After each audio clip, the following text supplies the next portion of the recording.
ようこそ身の程知らずのバカ野郎。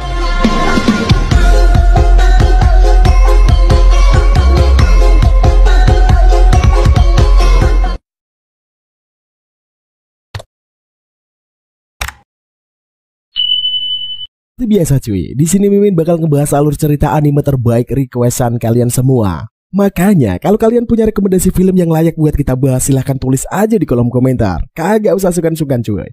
Dan kali ini Mimin mau ngebawain salah satu requestan dari subscriber Mimin nih. Anime isekai yang gak biasa banget. Bagi yang demen anime dengan karakter yang jenius dan cerdik, maka anime ini cocok banget buat kalian. Menceritakan Souma Kazuya, seorang anak yatim piatu yang bercita-cita menjadi PNS. Suatu hari dia malah dipanggil ke isekai. Dia bakal dipersembahkan ke Kekaisaran Grand Chaos untuk membantu melawan iblis. Pihak kerajaan Elfi Raiden yang memanggilnya pun gak punya pilihan lain cuy, karena mereka kehabisan duit untuk membantu Kekaisaran dengan materi. Namun Souma menawarkan solusi untuk mendapat duit. Dia pun membantu kerajaan Elfi Raiden untuk mengelola keuangan dengan sangat baik. Karena skillnya yang sangat pro, dia pun dijadikan raja sementara oleh raja yang saat itu berkuasa.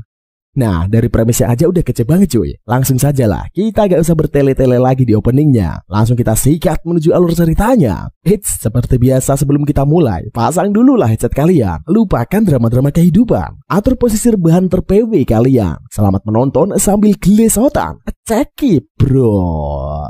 Adegan dimulai di depan rumah. Kakek Kazuya bilang kalau Souma harus berkeluarga, sehingga dia tidak akan mati sendirian. Karena Souma itu yatim, dia akan sendirian saat kakeknya meninggal. Kakek menyuruh Souma untuk menikah dan nanti melindungi keluarganya. Tidak lama setelah itu, kakek Kazuya pun meninggal. Dan Souma pun harus berakhir sendirian. Adegan lalu berpindah ke sebuah istana. Raja kerajaan Elfi Raiden dan para menterinya memutuskan memanggil seorang pahlawan. Mereka memulai ritual dan mengaktifkan lingkaran pemanggilan besar yang menutupi kerajaan. Akhirnya memanggil Souma. Mereka membawa Souma ke raja, yang berterima kasih kepadanya karena telah menjawab panggilan. Souma auto ngamuk karena dia diculik masuk ke dunia yang aneh itu. Tapi sebelum makin ngamuk, Souma mempersilahkan mereka menjelaskan. Di benua Superlandia, banyak ras yang menjadikannya rumah mereka. Namun 10 tahun yang lalu, di ujung paling utara Landia, sebuah kekosongan terbuka. Monster datang dari dunia iblis, yang menyebabkan peperangan besar. Beberapa negara bersatu untuk melawan monster, tetapi akhirnya kalah. Monster mengambil sepertiga dari benua yang wilayahnya dikenal sebagai domain Raja Iblis. Souma berharap mereka tidak berniat membuatnya melawan monster. Ternyata mereka berniat mengirimnya ke Kekaisaran Grand Chaos. Karena Kekaisaran Grand Chaos berbatasan langsung dengan domain Raja Iblis. Mereka jadi ujung tombak melawan monster. Grand Chaos telah meminta dukungan keuangan dari kerajaan lain. Tapi kerajaan Elfi Raiden sedang bangkrut karena banyak pengungsi. Jadi mereka menawarkan bantuan dengan mengirim pahlawan. Souma kepo, apa itu pahlawan? Dijelaskan bahwa pahlawan akan memimpin revolusi ke zaman baru. Tetapi tidak tahu lebih banyak tentang itu. Souma nyinyir jika nanti dia malah dibedah oleh Grand Chaos. Tapi raja serta menterinya menyangkalnya. Souma kepo lagi apa yang harus dilakukan Souma dan bertanya apakah mereka dapat memanggil orang lain. Tapi terakhir kali mereka memanggil pahlawan adalah 500 tahun yang lalu. Mereka tidak dapat melakukan ritual pemanggilan yang terlalu sering. Untuk membantu, Souma ingin melihat keuangan kerajaan dan memperbaikinya. Souma, Perdana Menteri Marx dan Raja Albert Elfi Raiden menghabiskan 3 hari meninjau keuangan. Tiba-tiba Souma mendengar raja turun tahta. Souma diangkat jadi raja dan akan dinikahkan dengan putri Liskia Elfi Raiden. Berita itu pun sampai di telinga Adipati yang memimpin angkatan bersenjata kerajaan. Castor Vargas, Axel Walter, dan George Carmine. Liskia pun bergegas pulang mengira ada makar. Ternyata Raja Albert turun tahta. Karena dia yakin Souma lebih cocok untuk jadi raja. Albert bilang bahwa terserah padanya apakah dia akan menikahi Souma. Tapi paling tidak putri bertemu Souma dahulu. Liskia menemui Souma. Raja baru itu menjelaskan bahwa Albert baru saja akan memberikan tahta kepadanya. Padahal yang ia lakukan hanya menolong sebisanya. Setelah melihat keuangan, Soma merasa lebih tepat jadi menteri keuangan. Sama sekali tidak ingin mengambil alih tahta. Soma cerita bahwa mereka tidak perlu menikah. Soma bermaksud untuk menyerahkan tahta kepada Lizkia. Setelah dia mengembalikan keuangan negara ke jalurnya, Lizkia kepo apakah dia benar-benar dapat memperbaiki keuangan dalam beberapa tahun. Tapi Soma bilang dia telah mendapatkan uang dengan menjual harta nasional. Soma menjelaskan kerajaan menyimpan barang-barang yang bernilai sejarah atau budaya tinggi. Soma membagi barang-barang itu menjadi 3. Barang bernilai sejarah atau budaya yang akan lebih bermanfaat untuk dipajang di museum. Barang tanpa nilai sejarah atau budaya yang dia jual, dan sisanya adalah barang-barang magis yang tidak dijual. Axel Balter memutuskan untuk mengirimkan Arya untuk memeriksa seberapa mampu raja baru itu. Soma bermaksud untuk membayar tagihan di momen terakhir. Lizkia kepo mengapa tidak menyimpan uang itu dan mendistribusikannya ke militer. Soma menjelaskan bahwa mereka membutuhkan waktu. Memperkuat militer mereka tidak menyelesaikan masalah kekurangan pangan dan pengungsi. Apabila urusan pangan dan pengungsi dilupakan, maka dapat memicu makar. Landia adalah dunia yang penuh makhluk aneh. Banyak monster digunakan untuk terbang serta menarik mobil ataupun kapal. Sihir digunakan dalam kehidupan sehari-hari seperti menyalakan api atau memasak. Dunia itu punya sains dan teknologi yang ampas dan sistem feodalnya pun masih berlaku. Pahlawan yang dipanggil terkadang diberikan sihir. Soma perlu melakukan pemeriksaan sihir. Dia dibawa ke patung kecil mirip gargoyle. Patung itu akan memberitahukan sifat sihir apa yang dia miliki. Saat Soma menyentuhnya, patung itu bersinar. Soma bisa menggunakan sihir tetapi kepo apa gunanya itu baginya. Lizkia memasuki kantor Soma. Dia melihat pena bergerak sendiri dan menyadari itu adalah sihir Soma. Soma menjelaskan bahwa sihirnya adalah living poltergeist yang memungkinkan dia untuk menyalin kesadarannya ke dalam objek dan mengontrolnya dengan bebas. Dengan itulah dia bisa menangani dokumen lebih cepat. Lizkia bertanya tentang orang lain di kantornya. Soma menjelaskan bahwa mereka mencari uang yang belum dimanfaatkan. Jika ada pengeluaran bodong atau penyelewengan, pihak yang bertanggung jawab harus membayar kembali jumlah yang hilang ataupun ditangkap. Meskipun mereka telah menemukan cukup uang untuk membayar tagihan, mereka tidak akan pernah memiliki cukup tenaga kerja. Akhirnya Lizkia membantu mengurus dokumen. Mereka kerja sepanjang malam. Sampai subuh tinggal Soma yang masih bekerja. Sedangkan yang lainnya termasuk Lizkia udah tertidur. Dia mendekati Lizkia yang kemudian terbangun. Soma bilang bahwa mereka telah selesai bekerja dan ingin menunjukkan sesuatu kepadanya. Mereka mengambil kuda, tetapi karena Soma tidak tahu cara menunggang kuda, Lizkia kepo. Apakah Soma memiliki keluarga di dunia lain? Soma menjelaskan bahwa dia tidak memiliki keluarga. Karena kakaknya meninggal sebelum dia tiba di sini, jadi Soma slow aja untuk berlama-lama di dunia itu. Soma membawanya ke ladang yang penuh dengan bunga kapas putih. Lizkia menganggapnya cantik. Tapi Soma bilang bahwa ladang cantik ini adalah alasan kekurangan pangan suatu negara. Ketika perang dimulai dan wilayah Raja Iblis meluas, produksi kapas anjlok. Karena harga beli meningkat, petani berhenti menanam makanan dan mulai malah menanam kapas. Tapi setelah negara lain memproduksi kapas, pasokan jadi lebih besar dari permintaan. Soma ingin Lizkia mengetahui hal ini karena suatu hari nanti dia akan memimpin negara. Saat sarapan, Soma ingin membatasi penanaman tanaman komersial dan mengembalikan ladang tanaman pangan. Soma ingin memprioritaskan kedelai dan kentang karena tahan cuaca buruk. Karena reformasi pertanian tidak terjadi dengan cepat, Soma akan melakukan subsidi pangan. Dia ingin mengkompensasi selisihnya dengan sesuatu yang dapat mereka ekspor. Mereka dapat bergabung dengan Ludwig Arx, Kapten Royal Guards. Ludwig bertanya kepada Soma apakah reformasi berjalan lancar. Soma jujur jika reformasi pangan terhambat. Karena yang bisa kerja hanya Perdana Menteri Marx. Soma ingin menggunakan siaran batu permata untuk merekrut dan menjangkau seluruh negeri. Lizkia bilang kalau mereka bisa merekrut lewat orang dalam. Ini diperparah dengan 30% dari populasi yang dapat membaca. Soma tidak setuju dengan sistem karena 70% populasi dapat melakukan pekerjaan meskipun tak bisa baca tulis. Soma memutuskan untuk menggunakan kata-kata cao-cao. Dia menyarankan bahwa jika seseorang memiliki bakat, mereka akan bekerja.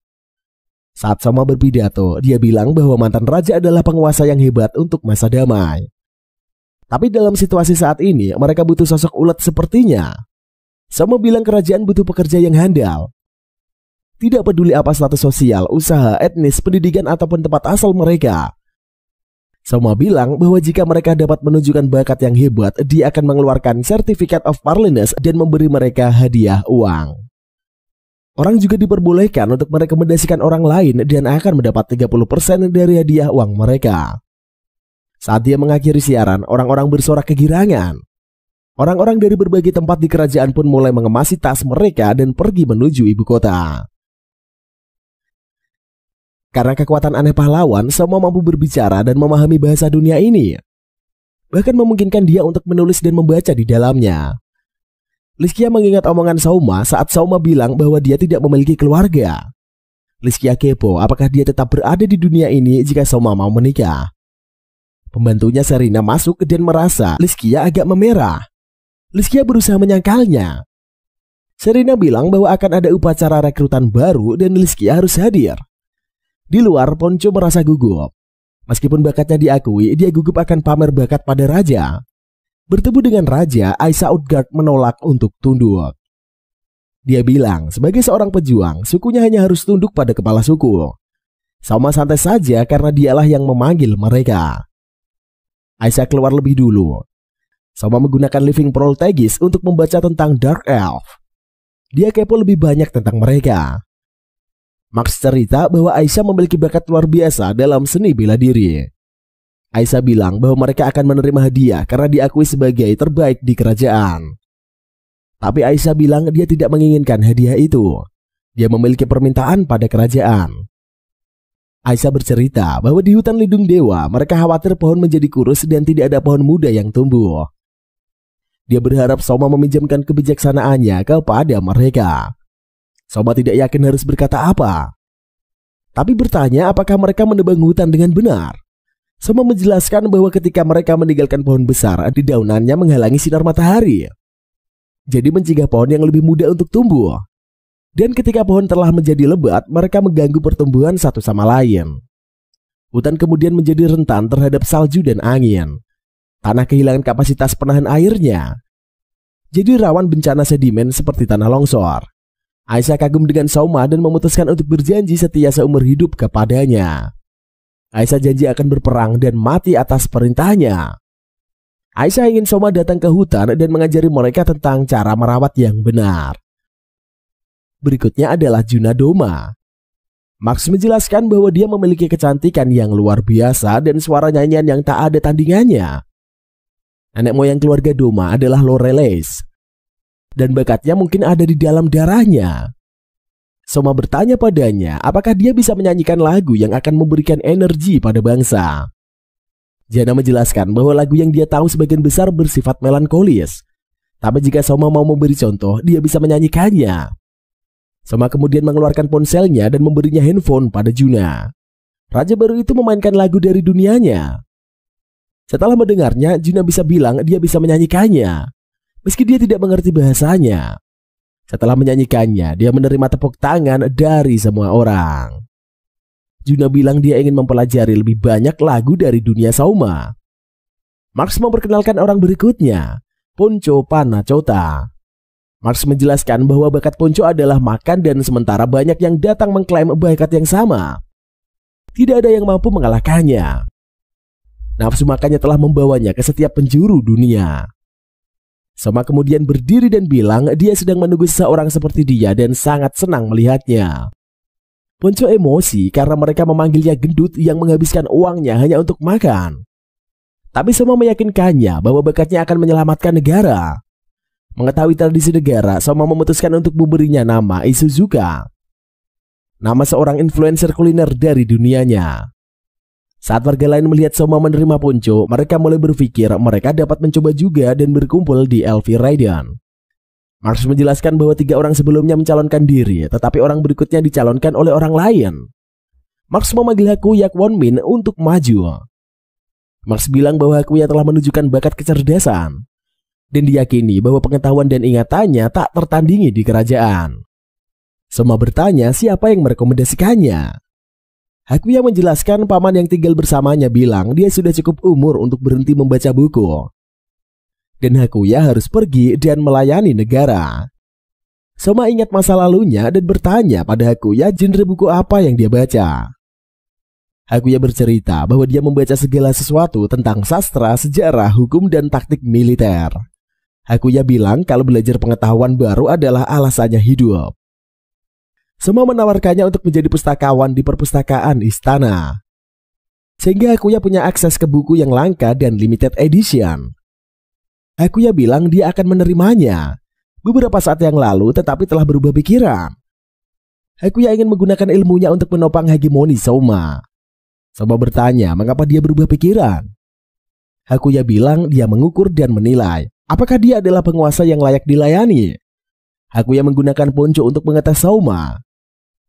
Hakuya melihat raja baru itu bijaksana dalam melihat bakat ponco. Namun jika Soma menganggap bakat ponco tidak berguna, dia akan gagal sebagai raja. Hakuya tidak menyangka Soma akan menyambut ponco. Hakuya senang karena Soma mengerti apa yang paling dibutuhkan negara saat ini. Soma mengundang Hakuya ke kamarnya untuk menentukan sendiri bakatnya dan apakah dia akan berguna baginya. Hakuya nantinya akan menjadi Perdana Menteri Hitam. Malam itu, Soma mengakui bakatnya dan mengangkatnya sebagai tangan kanannya. Max mulai memperkenalkan orang terakhir, Tomoe Inui, dari Serigala Mistik.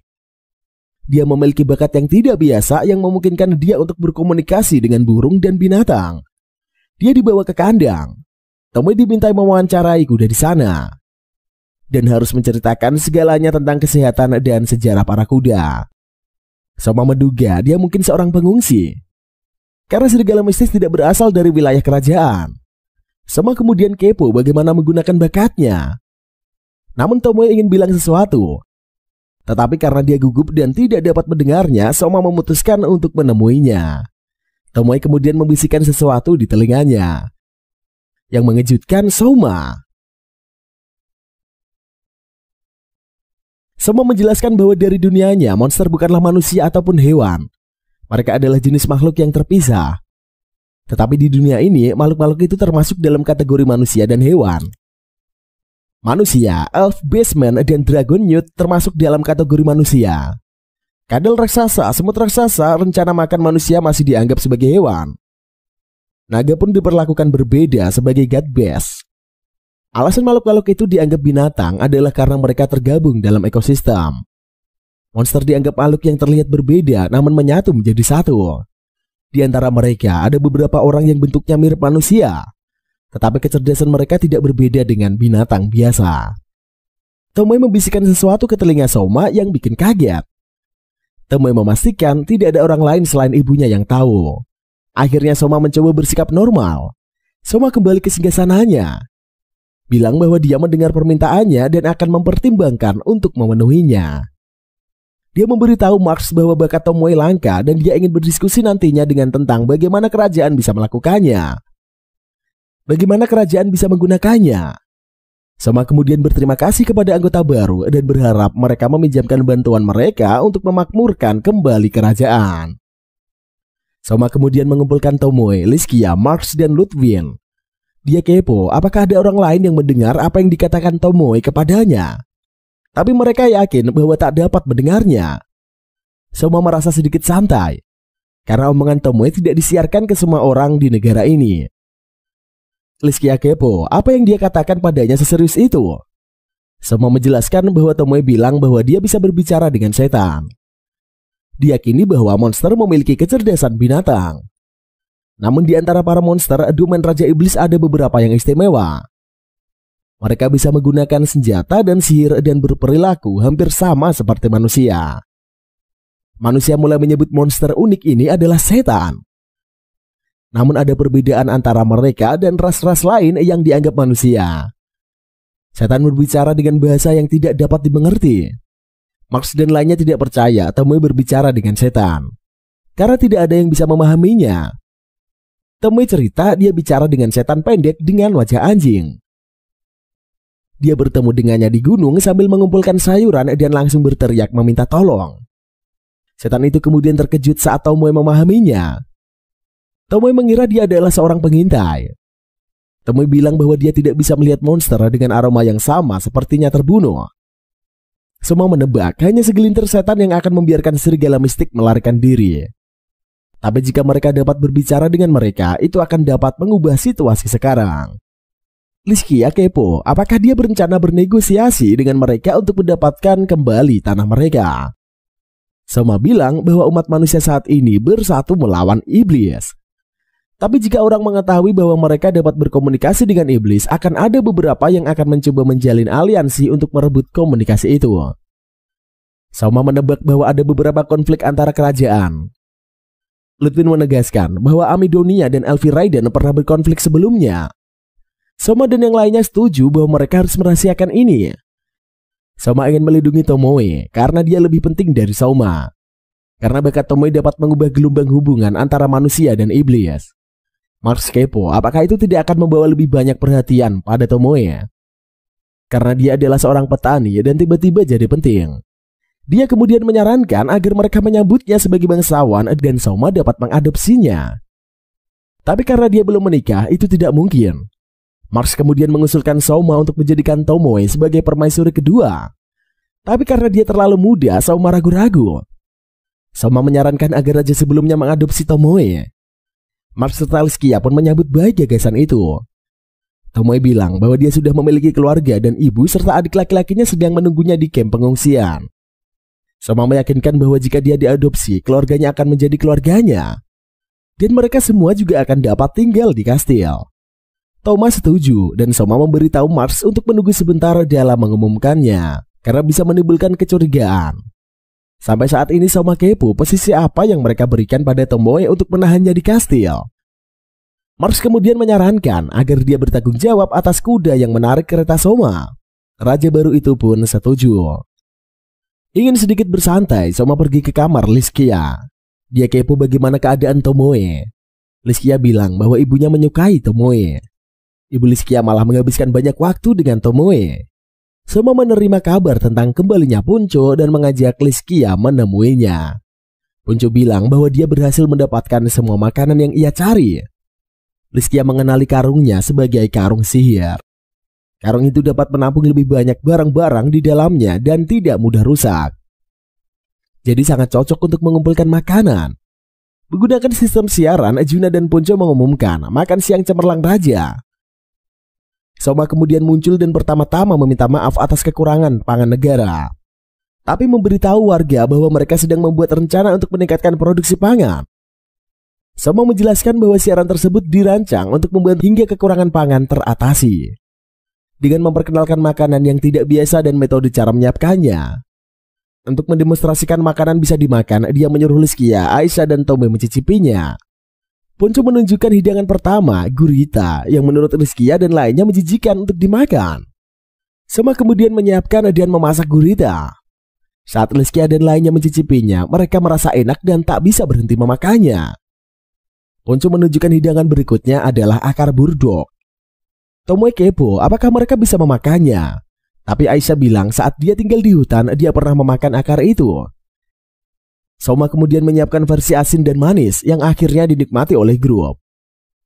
Punco kemudian bercerita hidangan ketiga bahwa itu adalah sesuatu yang dia masak sebelumnya.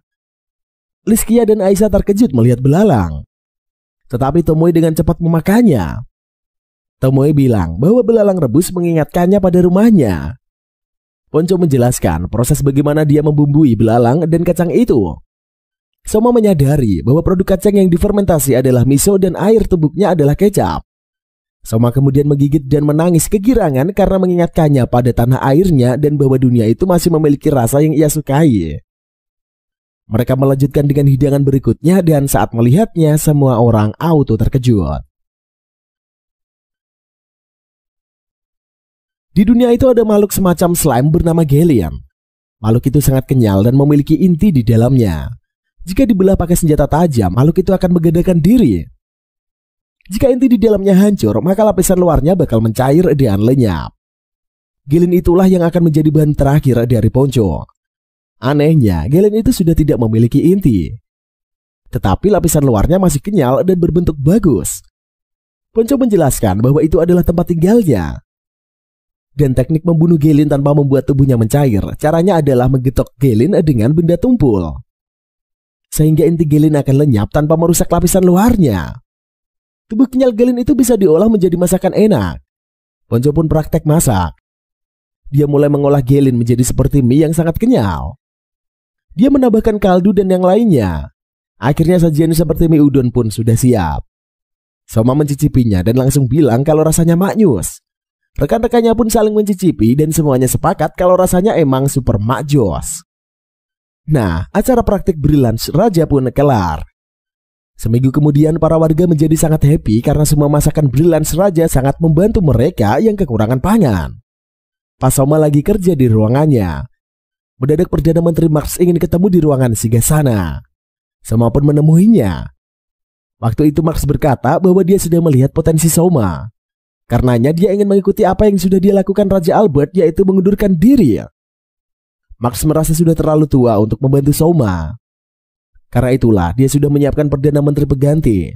Orang yang bakal menjadi penggantinya adalah Hakuya. Soma pun memaklumi keinginan Marx. Dia menyetujui pengunduran diri tersebut. Tapi dia bakal sering minta tolong kalau dia lagi kesusahan. Marx bakalan siap sedia kalau Soma membutuhkan bantuannya. Setelah itu Hakuta izin berbicara. Dia ingin menyampaikan saran kepada Soma. Menurutnya Soma harus mengambil waktu sehari beristirahat. Itu demi kebaikan Soma sendiri. Sekaligus agar bawahannya juga mau beristirahat dan gak kerja terus menerus.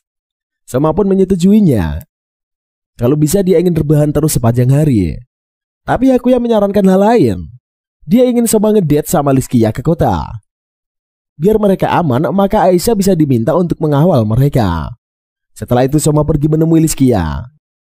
Ternyata cewek itu lagi latihan gelut melawan Aisyah. Keduanya pun bertarung dengan sengit dan menciptakan ledakan-ledakan dahsyat. Takut istana bakal jebol, Soma pun menghentikan mereka. Setelah itu Soma mengungkapkan saran dari Hakuya. Kedua cewek itu pun setuju untuk melakukan jalan-jalan di kota.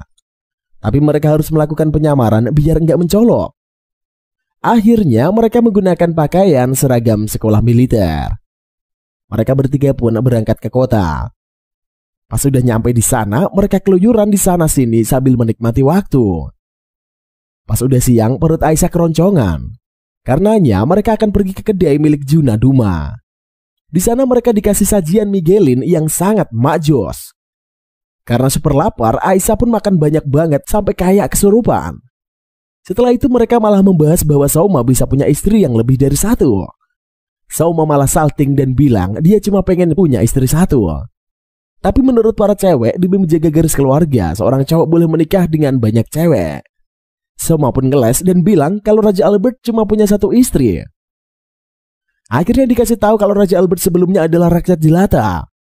Dan Ibu Liskia adalah anak dari raja sebelumnya. Setelah menikah, Albert diangkat menjadi raja. Karena terlalu fokus bekerja, makanya Raja Albert gak sempat punya istri lain. Pas mereka lagi nongol, di meja lain ada dua orang yang lagi berdebat. Di kerajaan itu ada 3 duk yang memimpin wilayah serta pasukan masing-masing. Duk George Carmin memimpin pasukan darat. Eskel Walter memimpin pasukan laut. Dan Castor Vargas memimpin pasukan udara. Selain itu pasukan pusat kerajaan dan semua pasukan yang bukan di bawah kekuasaan ketiga duk disebut pasukan terlarang. Dipimpin langsung oleh sang raja. Ketiga duk berasal dari ras yang berbeda-beda. Hal itu demi menjamin ketentraman antara ras di kerajaan. Meski begitu sistem tersebut memiliki banyak kekurangan. Sama menghubungi ketiga duk untuk melakukan reformasi, namun gak ada yang menjawab sama sekali. Di sela-sela upaya menghubungi ketiga duk, Soma harus menjalani liburan. Di kedai milik Juma, Soma dan gengnya melihat 2 orang yang lagi berdebat. Mereka adalah Kaede Foxia dan Helbert Magna. Menurut Jutna, Kaede Foxia adalah penyihir dari pasukan terlarang. Waktu itu, Kaede melarang Helbert yang ingin bergabung dengan Duk Carmin. Alasannya adalah hubungan Duk Carmin yang sedang gak baik-baik saja dengan Raja Baru. Albert mengetahuinya dan yakin kalau Duk Carmin yang ingin melakukan pemberontakan. Albert menginginkan perang melawan Raja Baru dan Duk Carmin pasti akan membawa perang itu. Namun Kaede melarangnya. Para pasukan hanya akan menimbulkan petaka. Terlebih jika peperangan terjadi, Republik Turgis di kawasan beku pasti akan memanfaatkan kesempatan untuk menyerang kerajaan. Selain itu, Kaidi sudah mengetahui kemampuan strategi sang raja baru.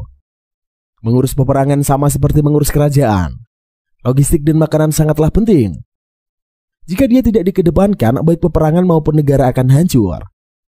Dia udah melihat bagaimana Sauma dengan cerdik mengedepankan dan memajukan logistik dan makanan dalam waktu singkat. Namun Halberd masih ngeyel dan ingin berperang. Saat itulah Sauma nyamperin mereka. Kaidi langsung tahu kalau dia adalah sang raja.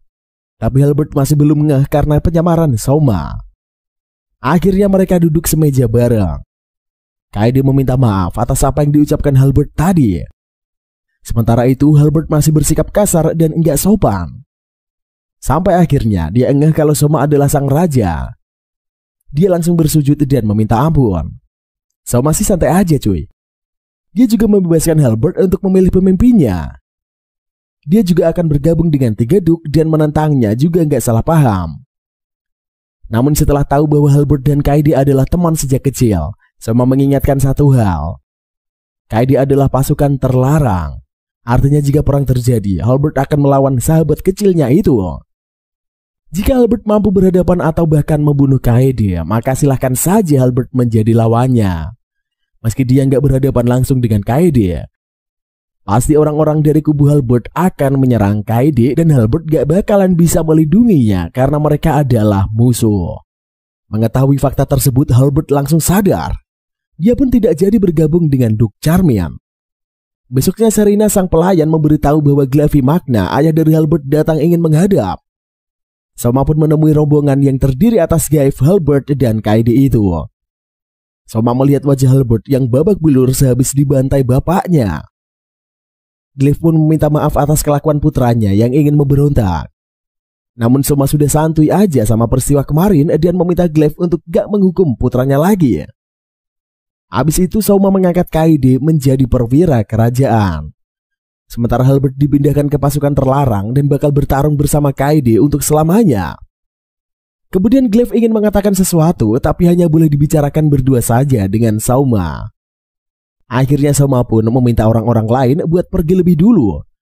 Pas udah berdua aja, akhirnya Glaive mengucapkan sesuatu. Beberapa hari kemudian, boneka yang dibuat Sauma telah menjadi gede. Dengan sihir living poltergeist, Sauma mengirim boneka itu untuk berpetualang. Nama boneka itu adalah Tuan Maskot.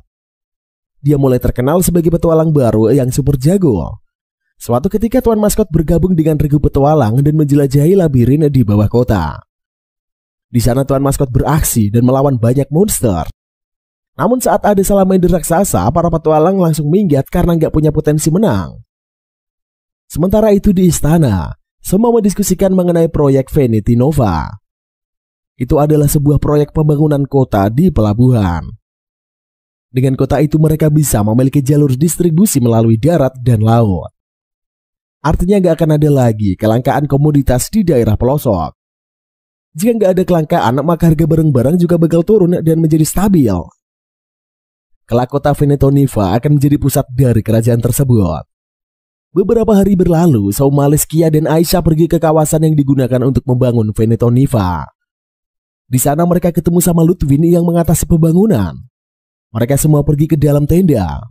Di sana Ludwin bilang kalau ada warga desa di sekitar sana yang menolak pembangunan. Tetua desa bernama Urup bilang kalau lokasi itu adalah milik monster laut yaitu Kaijin.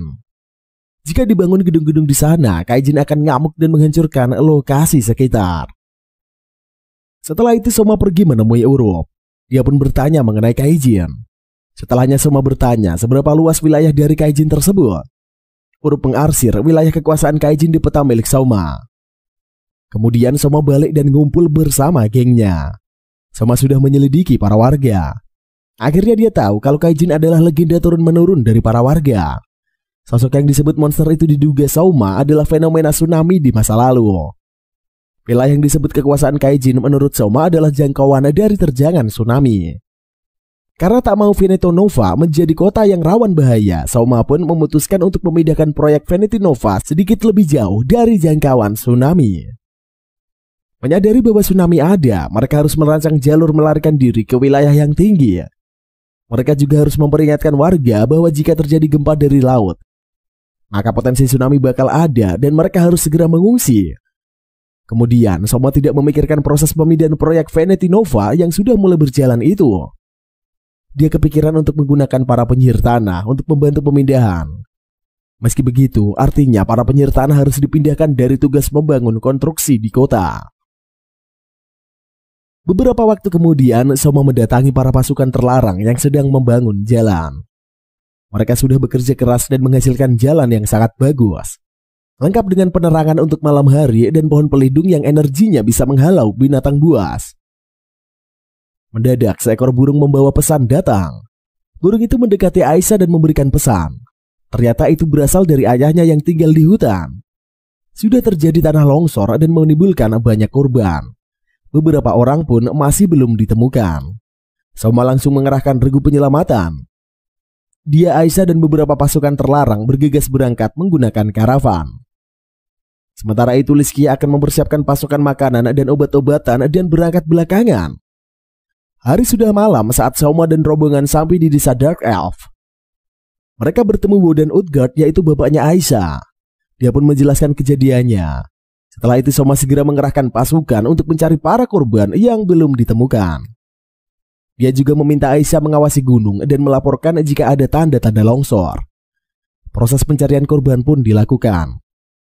Soma menggunakan kekuatan living poltergeist untuk menggerakkan beberapa tikus kayu. Dengan para tikus kayu itu, dia bisa menemukan banyak korban. Ada yang masih hidup, namun ada juga yang sudah meninggal dunia. Proses evakuasi para korban pun akhirnya selesai dilakukan. Pas hampir pagi, Liskia dan rombongannya sudah sampai dan membawakan pasokan makanan serta obat-obatan. Meski begitu, adik dari Wodan yaitu Raptor merasa semua itu sia-sia. Bantuan yang terlambat tidak bisa mengembalikan mereka yang mati.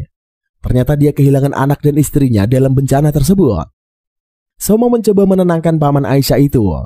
Menurut Soma, proses penyelamatan yang sebenarnya baru akan dimulai. Perbekalan makanan dan obat-obatan pun akan menyelamatkan mereka yang masih selamat. Setelah semuanya dibagikan, Soma dan rombongannya melakukan perjalanan pulang.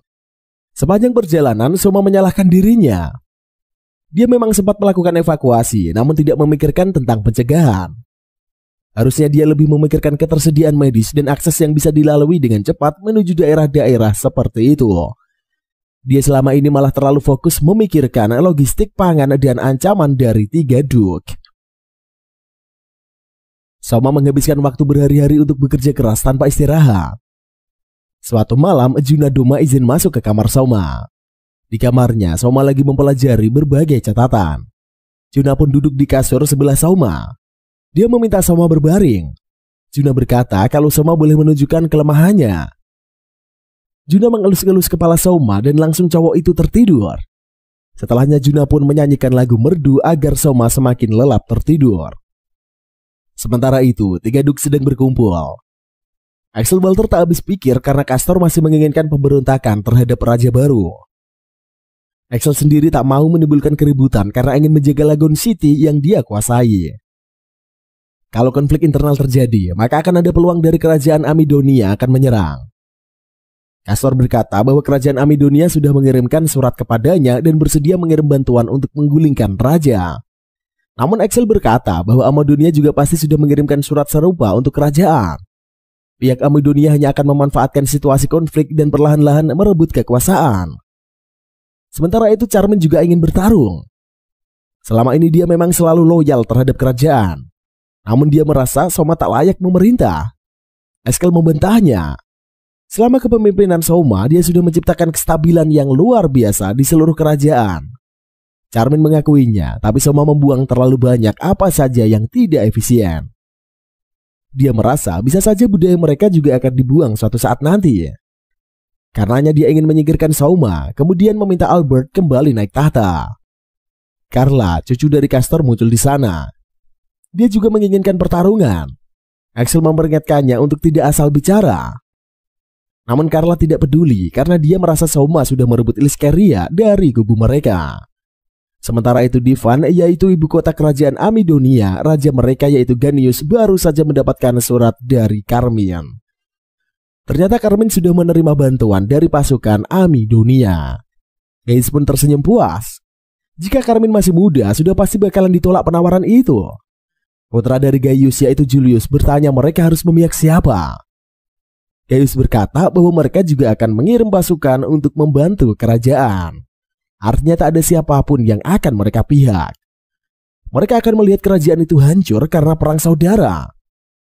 Sementara itu, Roroa yang merupakan adik dari Julius merasa bahwa tindakan bapak dari kakaknya itu bego. Pasukan Amidonia itu udah sedikit dan malah mau ikut campur tangan urusan kerajaan lain. Cewek itu pun iri dengan kerajaan tetangga yang dikelola dengan baik. Sementara Amidonia udah ketinggalan jauh banget. Di ruangan kerjanya, Hakuya melaporkan bahwa situasi pangan di seluruh kerajaan udah stabil. Setelahnya Hakuya meminta Sauma untuk melakukan rencana mereka. Sauma pun paham maksud Hakuya. Seorang pemimpin kadang harus melakukan kejahatan demi memperingatkan bawahannya. Rencana yang harus mereka jalankan tergolong tindakan jahat. Meski enggan, Sauma pun terpaksa menjalankan hal tersebut. Di tempat lain, Gaius sudah mengerahkan pasukannya. Mereka harus berangkat ketika Charmin memulai peperangan terhadap raja baru. Menterinya yang bernama Colbert menemui sang raja dan memintanya untuk tidak berperang.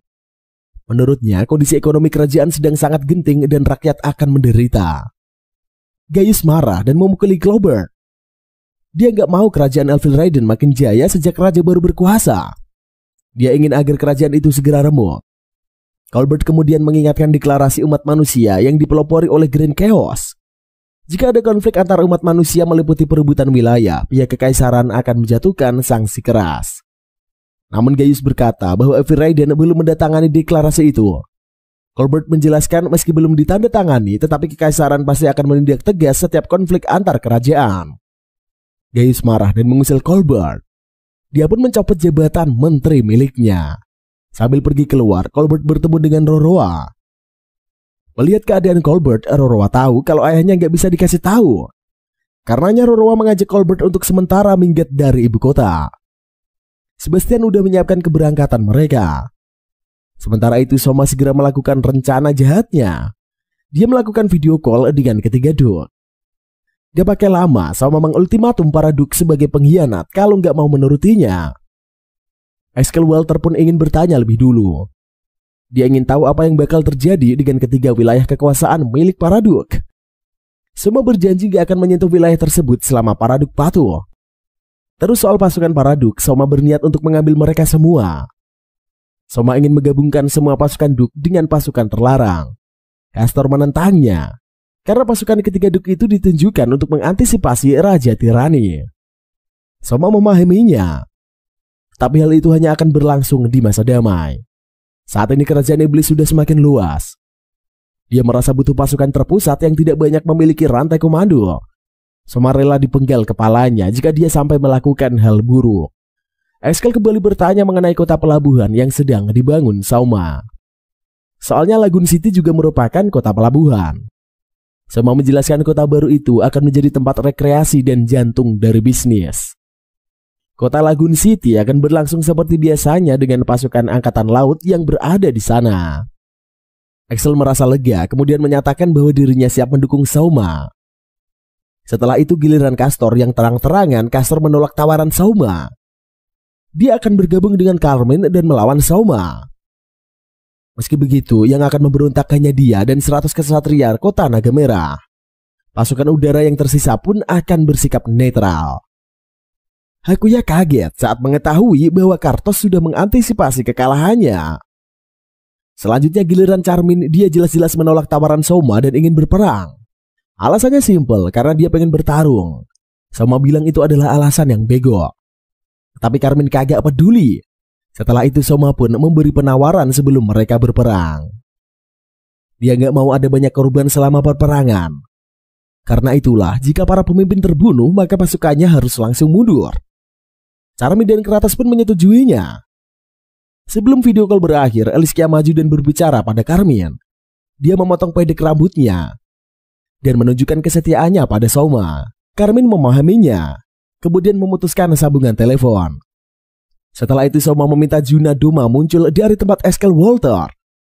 Juna pun nongol di video call. Ternyata Juna adalah cucu dari Eskel. Cewek itu berperan penting dalam pengambilan keputusan Excal. Selama ini Juna diminta untuk menilai kelayakan Souma sebagai raja baru. Dan dengan gabungan kekuatan itulah mereka siap menghadapi para pemberontak.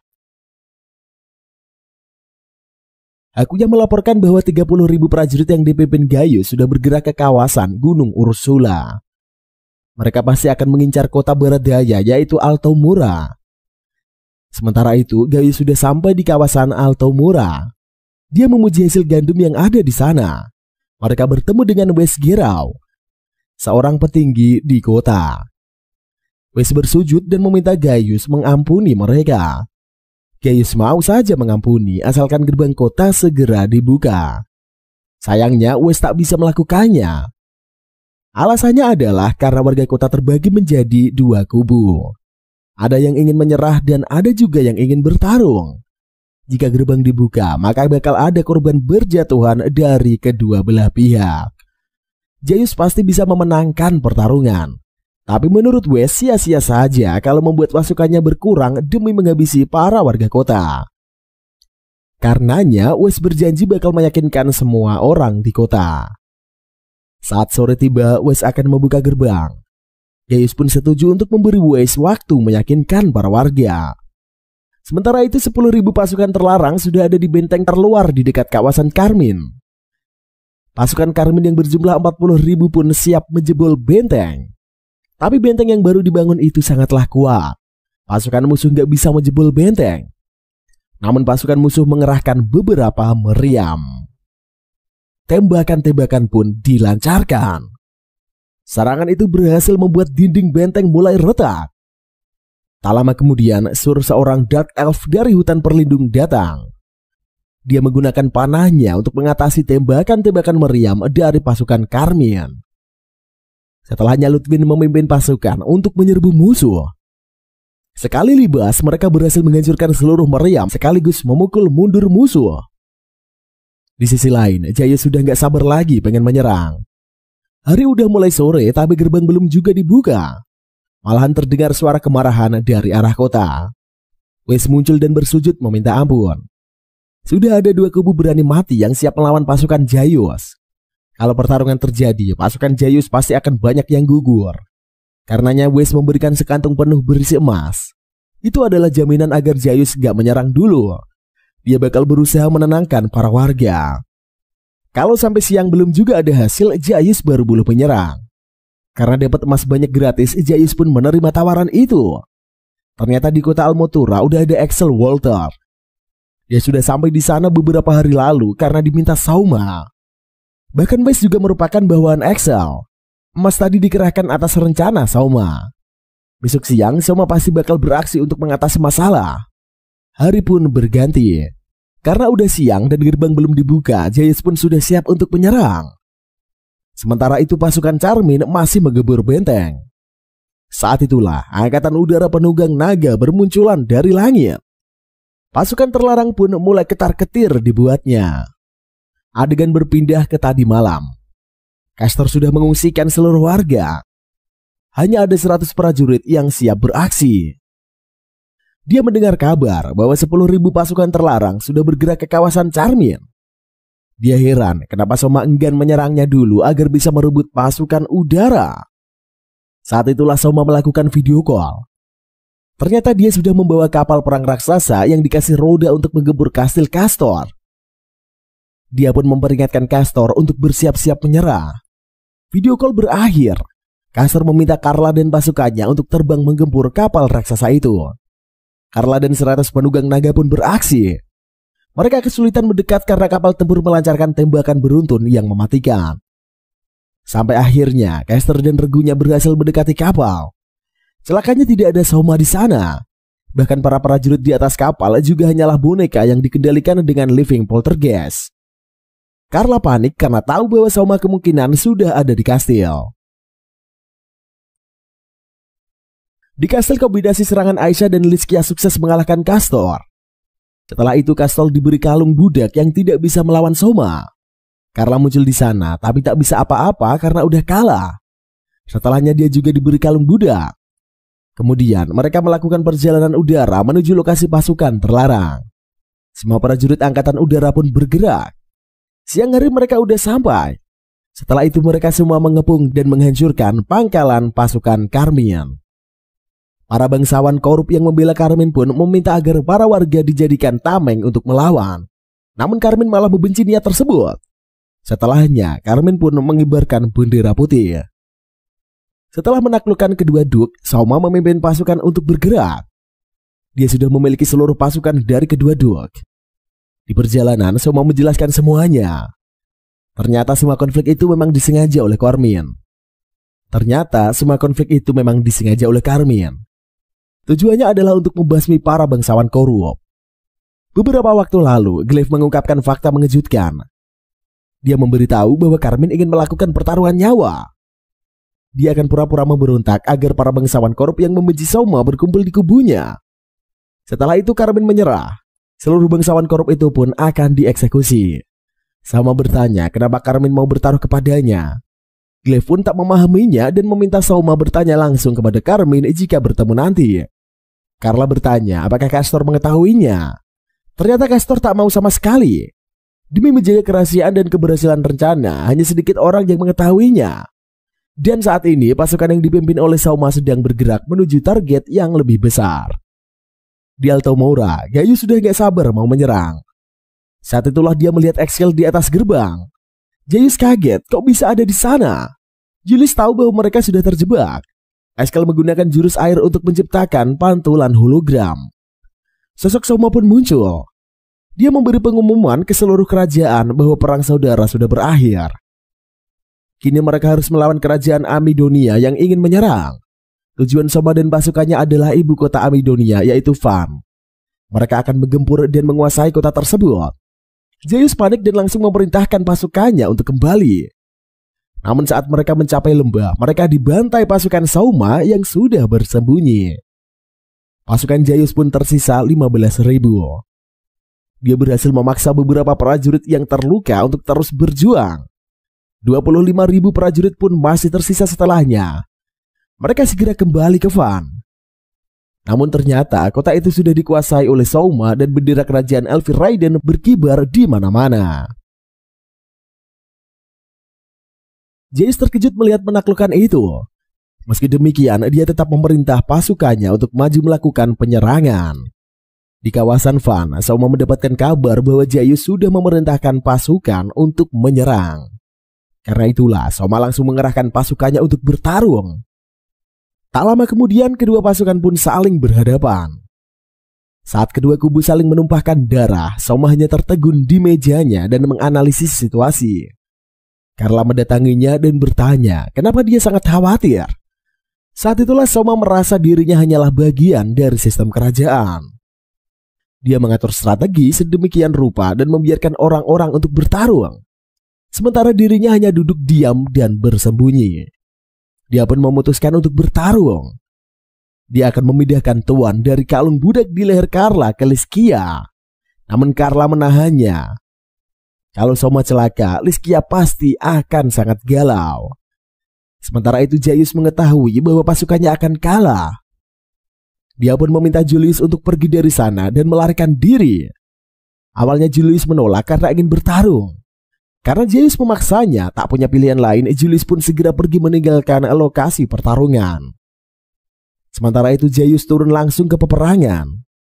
Mengetahui hal itu, Soma makin ingin bertarung. Carla ingin menahannya dan meminta Soma untuk memintanya bertarung. Soma menerima saran itu.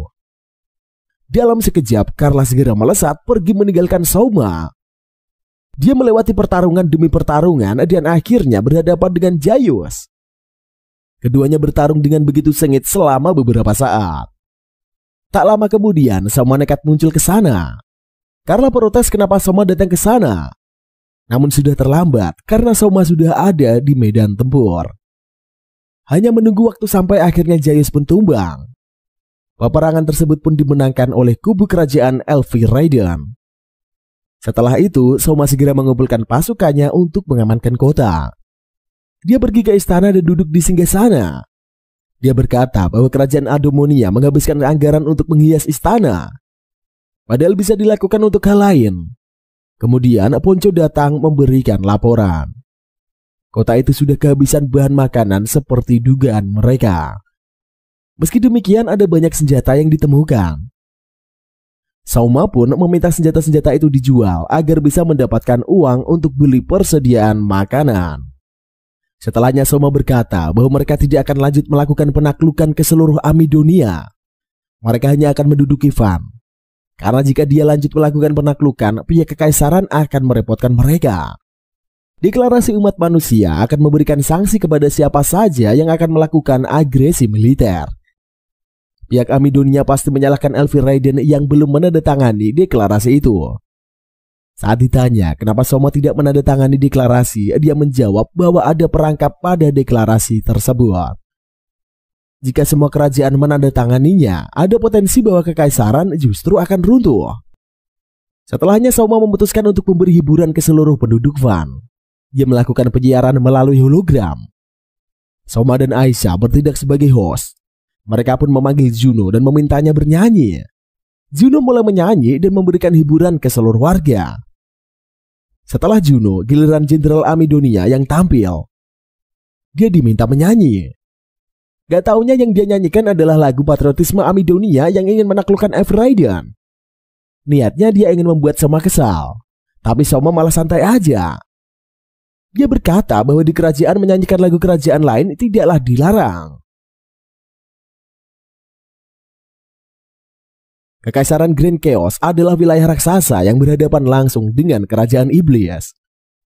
Penguasa mereka yaitu Maria Euphoria mempelopori deklarasi umat manusia untuk maju bersama melawan para iblis. Maria pun diberi gelar Saint oleh semua orang. Kabar mengenai penaklukan Van sampai ke telinganya. Jin Euphoria menemui Maria. Dia mengatakan akan segera berangkat menuju Van dan bertemu dengan sang raja baru itu. Maria sebenarnya mengalami dilema. Dia tak melukai apa yang dilakukan Jayus dan pasukannya. Tetapi mau bagaimanapun, Grand Chaos harus mengambil tindakan atas apa yang terjadi. Karenanya dia berharap agar bisa bernegosiasi dengan Souma, Jin pun harus segera berangkat bersama pasukannya. Di Van, Souma berusaha menstabilkan kondisi para warga.